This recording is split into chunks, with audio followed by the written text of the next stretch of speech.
Hello दोस्तों, नमस्कार। आपका स्वागत है हमारे यूट्यूब चैनल में। दोस्तों, आज आपके लिए तीसरी वीडियो लेके आया हूँ इंडियन पॉलिटी की, और जिसमें मैंने बोला था कि हर एक इम्पोर्टेंट टॉपिक पे एक वीडियो बनाऊंगा। जितनी छोटी छोटी क्रिस्प वीडियो हो सकेगी उतनी छोटी छोटी बनाने की कोशिश करूंगा, बट उस वीडियो थोड़ा बड़ी हो जाए, बट इन्फॉर्मेशन आपको पूरी दूंगा कि इसके अलावा आपको कोई और सोर्स नहीं देखना है। तो दोस्तों, आज बात करेंगे मूल कर्तव्य की। तो टोटल हमारे पास कितने मूल कर्तव्य हैं, मूल संविधान में कितने मूल कर्तव्य थे। तो दोस्तों, जब ये जोड़ा गया था तो मूल संविधान में टोटल 10 मूल कर्तव्य थे, बट संशोधन के द्वारा एक और मूल कर्तव्य 11th जोड़ा गया। तो टोटल अभी जो है आपके 11 मूल कर्तव्य हैं।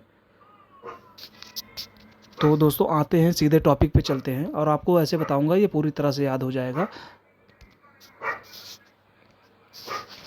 तो दोस्तों, यहाँ पे ये जानकारी आपके लिए इम्पोर्टेंट है कि ये जो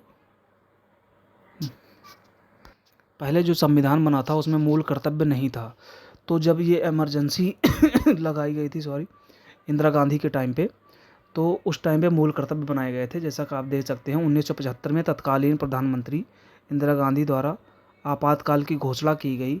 तभी सरदार स्वर्ण सिंह के नेतृत्व में गठित समिति ने सुझाव दिया कि मूल अधिकारों के साथ मूल कर्तव्य भी होने चाहिए। तो दोस्तों, इसमें दो चीज़ें इंपॉर्टेंट है। एक, कौन पीएम था, तो इंदिरा गांधी, ये इंपॉर्टेंट है। और सबसे ज़्यादा क्वेश्चन पूछा जाने वाला, किस समिति के द्वारा इसका जो है गठन किया गया, तो सरदार स्वर्ण सिंह समिति। तो सरदार स्वर्ण सिंह समिति के द्वारा जो है इसका गठन किया गया था, ये उन्हीं के उसमें लिया गया था।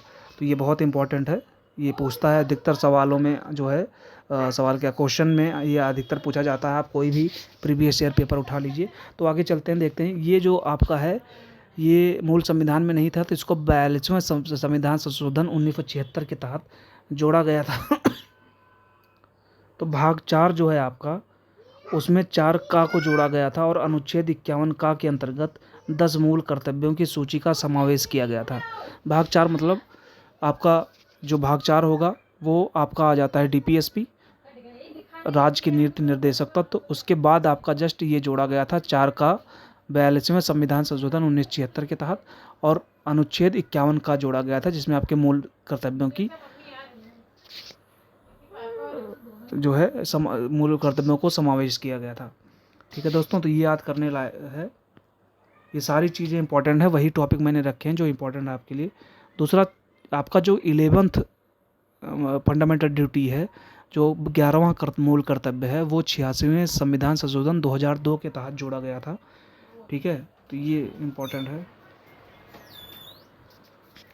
और जो ये 11वां मूल कर्तव्य जोड़ा गया था, ये 86वें संविधान संशोधन 2002 के द्वारा जोड़ा गया था।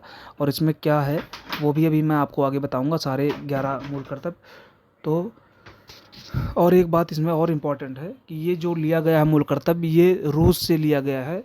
सोवियत संघ ने सबसे पहले अपनाया था इसको, और इसी के बिहाफ पे हम लोगों ने भी अपनाया है। तो नेक्स्ट अब आते हैं सीधे मूल कर्तव्य। तो सबसे पहला आपका मूल कर्तव्य है, संविधान का पालन करें और उसके आदर्शों, संस्थाओं, राष्ट्रध्वज तथा राष्ट्रगान का आदर करें। ठीक है, तो सबसे पहले में ध्यान रखा है, जो हमारे पहले प्रथम दृष्टया क्या आता है, हमारा राष्ट्रीय ध्वज आता है, आदर्श उस संस्था राष्ट्रगान आता है, तो सबसे प्रथम में तो इसका हमें पालन करना है। सेकंड में है आपका, स्वतंत्रता के लिए हमारे राष्ट्रीय आंदोलन को प्रेरित करने वाले उच्च आदर्शों को हृदय में संजोए रखें और उनका पालन करें। तो सेकंड नंबर पे क्या आता है कि जो हमारे आदर्श हैं उनका आदर सत्कार करना है और उनको बिल्कुल ध्यान में रखना है। तीसरा आपका आता है, भारत की संप्रभुता, एकता और अखंडता की रक्षा करें और उसे अक्षुण्ण बनाए रखें। ये आपका तीसरा आता है, मतलब ये 3 चीज़ें बनाए रखनी है आपको, संप्रभुता, एकता और अखंडता। ठीक है। चौथा आपका आता है, देश की रक्षा करें, आह्वान किए जाने पर राष्ट्र की सेवा करें। मतलब चौथा मतलब चारों ओर से आप राष्ट्र की सेवा करें और रक्षा करें।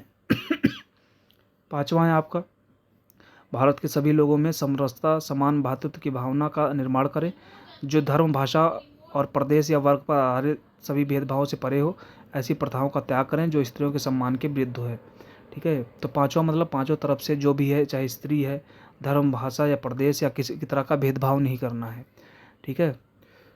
छठवां है हमारी सामासिक संस्कृति की गौरवशाली परंपरा का महत्व समझें और उसका परीक्षण करें। तो हमारी जो संस्कृति है उसकी परंपरा को समझना है और उसका मान रखना है। 7वां है आपका प्राकृतिक पर्यावरण की, जिसके अंतर्गत वन, झील, नदी और वन्य जीव हैं उनकी रक्षा करें और संवर्धन करें तथा प्राणी मात्र के प्रति दया भाव रखें। ये दोस्तों बहुत पूछा जाता है क्वेश्चन में, इसको ये इंपॉर्टेंट है, इसको ध्यान रखिएगा। 8वां है आपका वैज्ञानिक दृष्टिकोण, मानववाद और ज्ञानार्जन तथा सुधार की भावना का विकास करें। 9वां है आपका सार्वजनिक संपत्ति को सुरक्षित रखें और हिंसा से दूर रखें। ठीक है। 10वां है आपका व्यक्तिगत और सामूहिक गतिविधियों के सभी क्षेत्रों में उत्कर्ष की ओर बढ़ने का सतत प्रयास करें, जिससे राष्ट्र निरंतर बढ़ते हुए प्रयत्न और उपलब्धियों की नई ऊंचाइयों को छू ले। ठीक है। तो व्यक्तिगत और सामूहिक दोनों का डेवलपमेंट करना है, ये है आपका 10वें में। ठीक है। 11वें में है आपका जो ये जोड़ा गया था 86वें संविधान संशोधन के द्वारा 2002 में, सबसे लास्ट में ही जोड़ा गया था। ये बहुत इंपॉर्टेंट है, ये पूछा जाता है क्वेश्चन में कि माता पिता या संरक्षक का कर्तव्य होगा कि वह 6 से 14 वर्ष के बीच की आयु की यथास्थिति अपने बच्चे अथवा प्रतिपाल्य को शिक्षा प्राप्त करने का अवसर प्रदान करे। मतलब 6 से 14 साल का बच्चा है तो उसको माता पिता का मूल कर्तव्य है कि उसको शिक्षा देना बहुत ज़रूरी है। ठीक है। तो ये आपके टोटल 11 कर्तव्य हो गए, मूल कर्तव्य। अब दोस्तों इसमें ध्यान रखने योग्य 2 बातें हैं। ये रसिया से लिया गया, सोवियत संघ रूस से। ठीक है।